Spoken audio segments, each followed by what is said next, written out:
இந்த காணொலியை தொடர்ந்து பார்க்கறதுக்கு முன்னாடி மறக்காம தமிழ் ஜனம் சேனலை சப்ஸ்கிரைப் பண்ணிடுங்க. பிரேசிலின் சாபோலோ நகரின் தென்மேற்கு பகுதியில் உள்ள இந்த தீவுதான் உலகின் மிகவும் ஆபத்தான தீவு என்று வர்ணிக்கப்படுகிறது.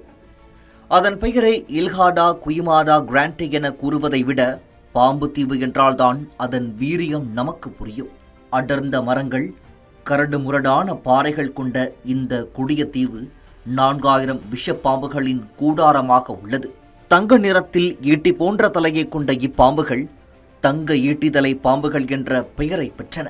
அட்லாண்டிக் பெருங்கடலில் அமைந்துள்ள இந்த தீவு 11,000 ஆண்டுகளுக்கு முன்பு கடல் மட்டம் உயர்ந்ததன் காரணமாக பிரேசிலின் நிலப்பரப்பில் இருந்து துண்டிக்கப்பட்டிருக்கிறது. பாலூட்டிகள், வேட்டை விலங்குகள் இல்லாமல் பிரிந்த இந்த தீவு ஆயிரக்கணக்கான தங்க ஈட்டிதலை பாம்புகளின் வசிப்பிடமாகவே மாறிவிட்டது. மரத்தில் சர்ரென ஏறும் இவ்வகை பாம்புகள் கொடிய விஷத்தின் மூலம் பறவைகளை இரையாக்கி பசியாறுகின்றன. தங்க ஈட்டிதலை பாம்புகள் சாதாரண விஷப்பாம்புகளை விட 5 மடங்கு கொடிய விஷம் கொண்டவை. மரத்தின் உச்சிக்கு சென்று காத்திருக்கும் இவ்வகை பாம்புகள் இளைப்பாற வரும் சிலியன் எலினேனியா என்ற பறவைகளை இரையாக்குகிறது. ஒரே கடையில் இந்த பாம்புகள் வெளிப்படுத்தும் விஷம் சிறுநீரகம் செயல் இழப்பு, உடலுக்குள் இரத்த கசிவு, திசுநசிவை ஏற்படுத்திவிடும். இங்கு சுற்றுலா பயணிகள் அனுமதிக்கப்படுவது இல்லை. ஒரு சதுர மீட்டருக்கு ஒரு பாம்பு என்ற அளவில் இருக்கும் இந்த தீவில் பாம்பு கடித்தால் அவசர காலங்களில் மீட்பது கிட்டத்தட்ட சாத்தியமற்றது என்பதால் மனிதர்கள் செல்ல தடை விதிக்கப்பட்டுள்ளது.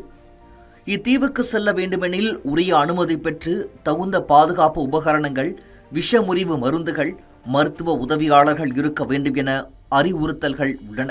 எனினும் சட்டவிரோத வேட்டை கும்பல் மற்றும் இனப்பெருக்கமின்மை போன்ற காரணங்களால் தங்க ஈட்டிதலை பாம்புகள் ஆபத்தான நிலையில் உள்ளதாக பட்டியலிடப்பட்டுள்ளது. பாம்பு தீவிற்கே பயத்தை காட்டியுள்ள சட்டவிரோத வேட்டை கும்பல் உண்மையில் பாம்பை காட்டிலும் கொடிய விஷம் கொண்டவர்கள்தான். மேலும் இது போன்ற பல்வேறு சுவாரஸ்யமான தகவல்களை தெரிஞ்சுக்கிறதுக்கும் தமிழ் ஜனம் சேனலை மறக்காம சப்ஸ்கிரைப் பண்ணிக்கோங்க.